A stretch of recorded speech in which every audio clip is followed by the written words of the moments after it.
kembali lagi di podcast kelompok 5 episode yang kedua.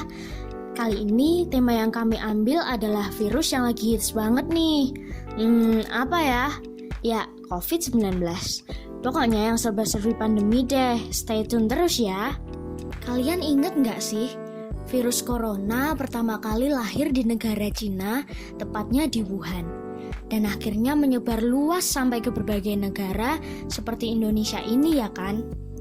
Bahkan menurut sumber dari tribunternate.com menyatakan sampai saat ini belum ada tanda-tanda berakhirnya pandemi ini. Malah semakin banyak kasusnya. Nah, kita sebagai pelajar tentunya juga merasakan pandemi ini ya. Contohnya saja, selama ini uang saku sekolah kita terhenti karena pandemi. Kuota juga cepat habis karena semuanya diakses dengan media internet. Sehingga kita juga mencari cara biar dapat uang kan? Nah, aku mau tanya nih, kira-kira usaha kecil apa ya yang bisa kita lakukan biar dapat uang? Dan tentu saja dengan modal yang sedikit. Gimana kalau kita usaha buat taplak meja tapi dari kain perca? Karena mudah dibuat dan modalnya juga dikit. Bahan utamanya itu mudah banget didapat, apalagi di penjahit tuh. Banyak banget kain sisa dan membuat baju di sana. Oh iya ya, kreatif juga kamu. Terus caranya biar menarik konsumen untuk beli produk kita gimana? Kan lagi pandemi gini, kita harus meminimalisir pertemuan dengan orang.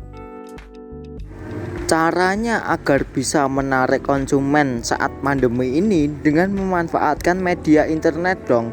Nih contohnya promosi di Tokopedia. Dari semua kalangan bisa melihat dagangan taplak meja dari kain perca ini. Tapi sebelum itu kita harus memfoto taplak meja kita atau membuat brosur yang menarik hingga saat diposting di internet itu banyak konsumen yang penasaran dan membeli taplak meja kita. Terus uangnya bisa kita kumpulkan untuk beli kuota deh. Wah, bener banget. Sekarang kan udah modern ya promosinya. Nggak pakai pusing, tinggal upload sana sini, ada yang beli, dapat uang deh. Wah, keren banget teman-temanku ini. Oh iya, kalian nyadar nggak sih? Sekarang juga banyak banget webinar ataupun seminar online tentang COVID. Yang pembicaranya itu adalah dokter-dokter handal dan tidak dipungut biaya alias gratis loh. Iya Del, bener. Banyak banget informasi yang didapat dari webinar itu. Padahal kita cuma mendengarkan ceramah dari dokter pembicara loh. Tapi ceramah itu sama kayak pidato dan khotbah nggak sih? Nah, aku bakal kasih tahu nih persamaan dan perbedaannya. Persamaan ceramah dan pidato atau khotbah adalah sama-sama disampaikan secara umum maupun di depan umum. Perbedaannya yaitu ceramah adalah penyampaian informasi, pengetahuan secara umum yang disampaikan oleh orang yang sudah menguasai topik yang dipilih tersebut. Nah, kalau pidato yaitu pembicaraan tersebut lebih bersifat persuasif yang bertujuan mengajak atau mendorong untuk berbuat sesuatu. Kalau khotbah isinya pengetahuan keagamaan dan bertujuan untuk memperkuat iman. Nah, itu dia persamaan dan perbedaannya. Oh, aku jadi tahu kenapa webinar COVID pembicaranya adalah dokter-dokter handal. Karena penceramah biasanya adalah orang-orang yang menguasai bidang informasi yang disampaikan, bukan? Nah, karena ini webinar tentang COVID, jadi pembicaranya ya para dokter dong, iya kan? Bentar deh, terus informasi apa aja yang kalian dapetin dari webinar itu? Nah, yang aku dapetin nih, ternyata virus corona ini merupakan virus yang menyerang organ-organ pernapasan loh.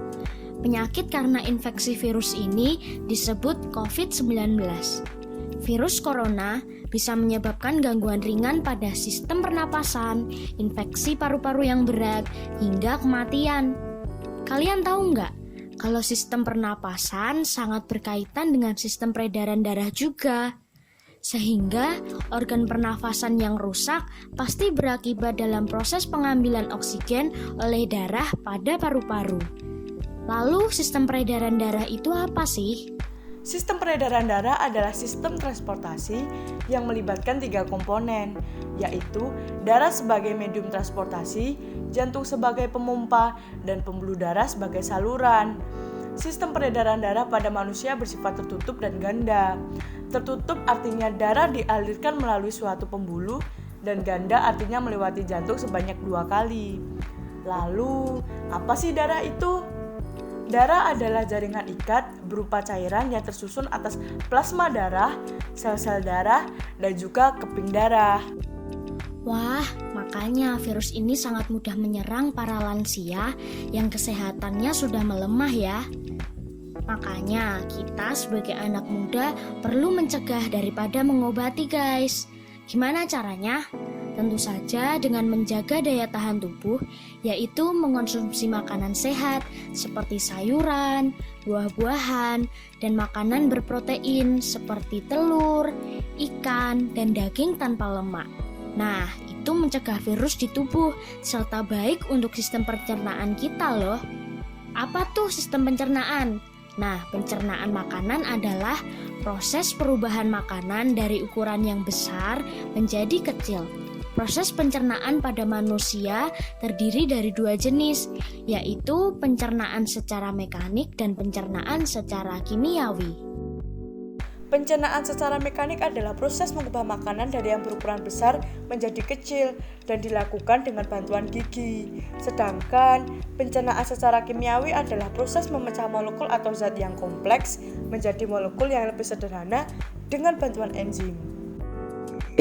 Habis dengerin penjelasan kalian itu sama kayak teks eksplanasi loh.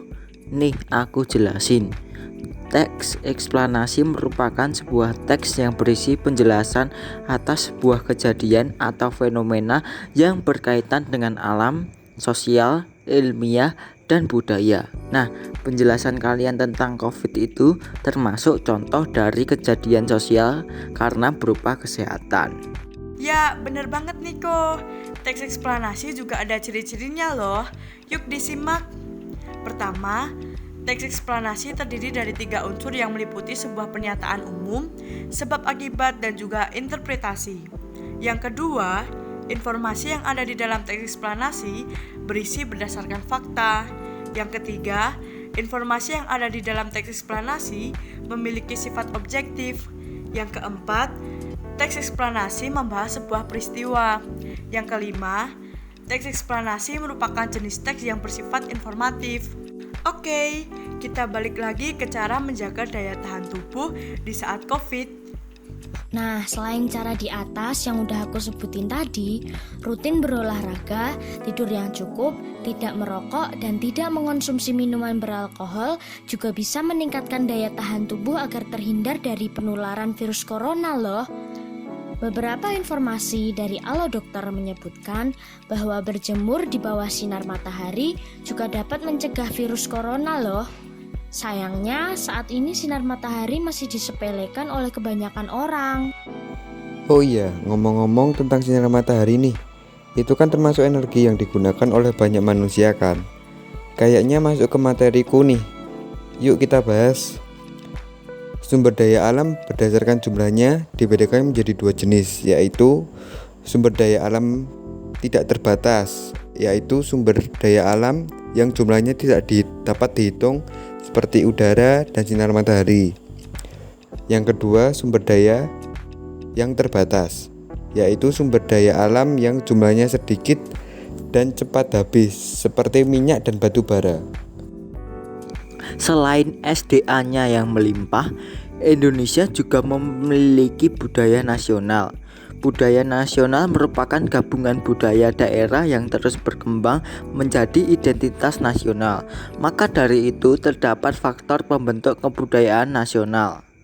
Ada banyak faktor pembentuk kebudayaan nasional yang sudah terbagi dalam berbagai sektor nih. Di antaranya, yang pertama, keadaan geografis.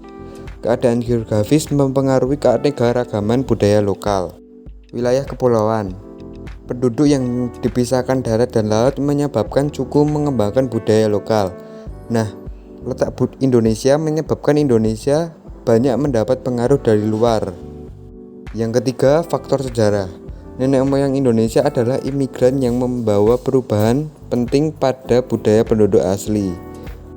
Yang keempat, agama. Sistem kepercayaan, animisme dan dinamisme agama yang masuk di Indonesia. Bener juga tuh kata Albert tentang SDA. Tapi selain SDA kayaknya ada sumber daya yang lainnya ya.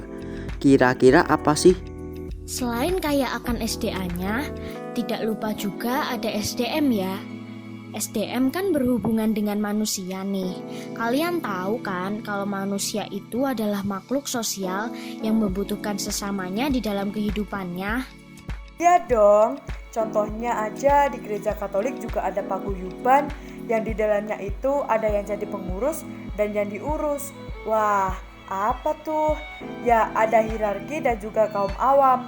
Hierarki seperti pengurus dan kaum awam seperti anggota yang diurus. Kira-kira hubungan mereka di dalam gereja itu apa ya? Oke, sebelum membahas hubungannya, kita bahas arti hierarki dan awam dulu yuk. Hierarki berarti jabatan suci. Jadi mereka yang masuk dalam jajaran hierarki adalah mereka yang disucikan melalui tahbisan. Lalu awam berarti umat biasa selain imam atau biarawan dan biarawati. Nah, kalau hubungan mereka dalam gereja itu untuk saling mendukung dan menguatkan. Contohnya aja saat ini, para imam atau romo sebagai bagian dari hierarki sudah menetapkan kegiatan peribadatan atau misa dengan wajib ikut protokol kesehatan. Lalu semua umat harus patuh alias gak boleh ngeyel. Nah, ketaatan awam mengikuti arahan hierarki ini yang menjadi bagian dari pelaksanaan tugas-tugas gereja. Wah, asik ya bincang-bincang kita hari ini. Jadi kepikiran buat cerpen nih. Kebetulan tadi ada yang kasih info lomba menulis cerpen. Ayo kamu ikut aja deh, aku pasti dukung. Tapi inget loh, kalau buat cerpen harus tahu unsur-unsur pembangunnya. Oh iya, aku lupa nih. Ada yang bisa jelasin unsur-unsur cerpen atau yang berhubungan sama cerpen nggak? Biar aku paham terus jadi juara deh cerpenku nanti. Aku bantu ya. Jadi, cerpen itu sebuah karya sastra pendek yang bersifat fiktif dan mengisahkan tentang suatu permasalahan yang dialami oleh tokoh. Nah, cerpen terdiri dari unsur intrinsik, yaitu tema, alur, setting atau latar, penokohan, gaya berbahasa, sudut pandang, amanat, dan juga nilai-nilai. Dan cerpen juga terdiri dari unsur ekstrinsik, yaitu biografi pengarang dan juga latar belakang kehidupan pengarang. Bahasa komunikatif biasanya akan digunakan di cerpen agar lebih mudah dipahami oleh pembaca dan biasanya hanya menggunakan satu alur saja di dalamnya. Oke, gimana? Udah jelas semua kan? Yang lomba cerpen good luck ya. Oke guys, sampai di sini dulu ya podcast episode 2 kali ini. See you di episode selanjutnya ya. God bless all.